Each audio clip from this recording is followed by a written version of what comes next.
We are coming to you live from somewhere in Europe to tell you about this grand story we have. We may have found the next Camino de Santiago.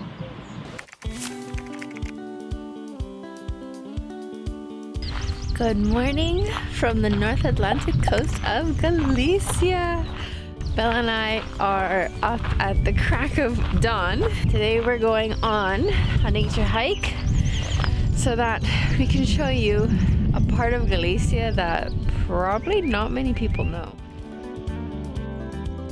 Once I walked out of the van, I saw a man collecting something in the grass. I figured out what he was collecting. Caracoles, or snails. They put them in this sauce, usually with meat, sometimes not, like a tomatoey ragu sauce.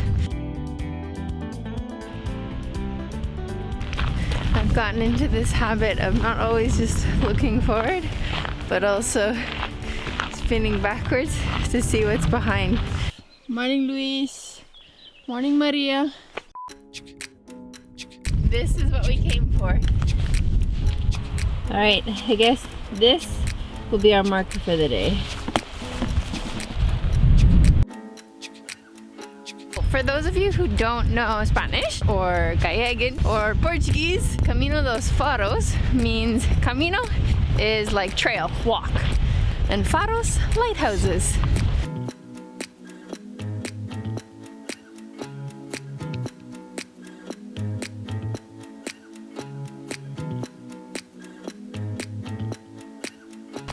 So on the island over there, we've got our first faro, our first lighthouse. And on this trail, there are 11. But we're not gonna see them all because, do you know why? This trail is actually 200 kilometers long. So we're only doing today.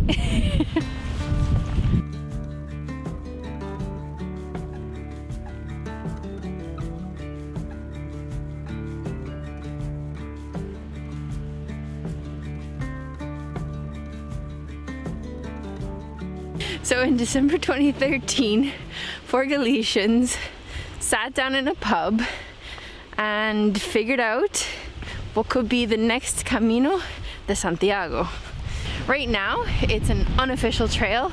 It's still pretty secret, it's still a bit of a hidden gem, but it is 200 kilometers along one of the most beautiful coastlines you'll probably see in all of Europe. I know that's a big thing to claim, but come on.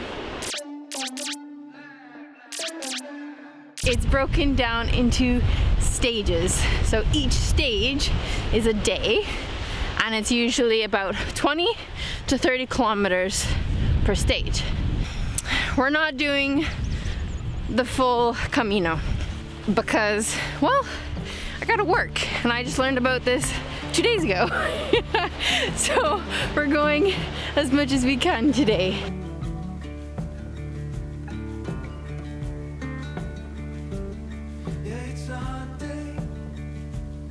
Now, I know many of you have been asking if I plan to do the Camino de Santiago, and if I were to do it, I would like to do it over a span of like 30 days, and I probably wouldn't vlog it, to be honest.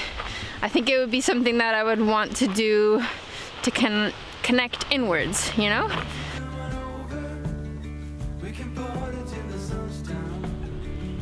Oh my gosh! Look at this! Alright, let's go! No, we don't eat mud. Let's go! Come on! Roofies? Everyone told me that if you go to Galicia, you're probably gonna experience tons of rain. And honestly, it's only been during the night. If it means we can have a day like this, it's all right with me.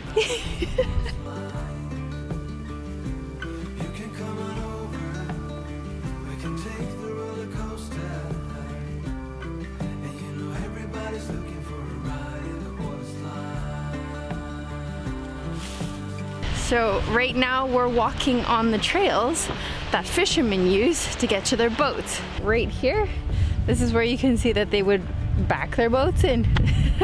And that's why the path is really easy to follow, because of all the tire treads. And you can actually see a few fishermen out there right now.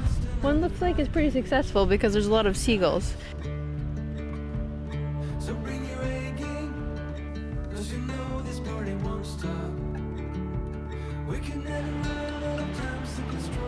What's kind of crazy, even considering there are billions of us on the planet, there are still so many unknown, unexplored places. This brings us to our big question. Is this going to be the next Camino de Santiago? Whew. That's a big one, right? Because hundreds of thousands of people walk the Camino de Santiago every year. Now, what's interesting is this article that I found that spoke about how these 4 Galicians found and put together this trail. They actually say they don't want it to become the next Camino de Santiago because they don't want it to be such a traversed path that the nature gets wrecked. Now, I've never been to the Camino de Santiago, so I don't know what it looks like and how it's changed from all of these people frequenting the path. I have no idea. But what I do know is that the more humans that go to a place, oftentimes what happens is the area starts to lose its luster, starts to degrade. So I think all of it kind of comes down to being responsible, and that's what these 4 founders also want. They want responsible travel where people can come and enjoy nature and not see garbage. I think it has the potential to be an amazing official trail, but if not, it's gonna stay a beautiful hidden gem, our little secret.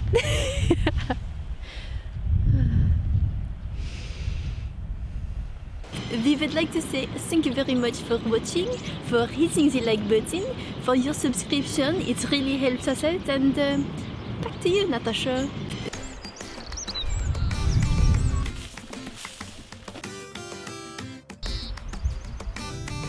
There are so many flowers on this trail, and it really brings me back to 5 years ago when I first arrived in Spain. As a way to connect with my mom, who is one of my heroes, I sent her a flower of the week.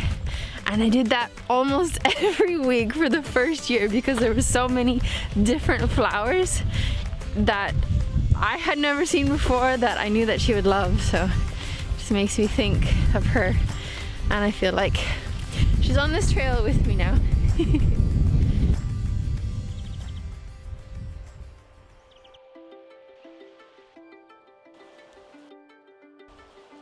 Wow, not a single person at this beautiful beach.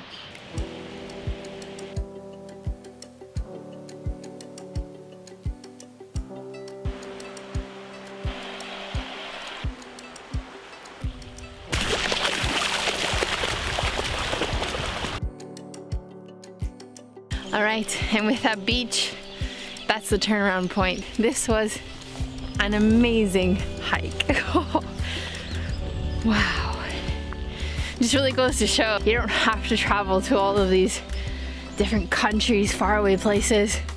No way. There is always something in your own backyard. The peak project is on. In a few videos, we're going to be climbing the next peak. So keep your eyes out. See you soon.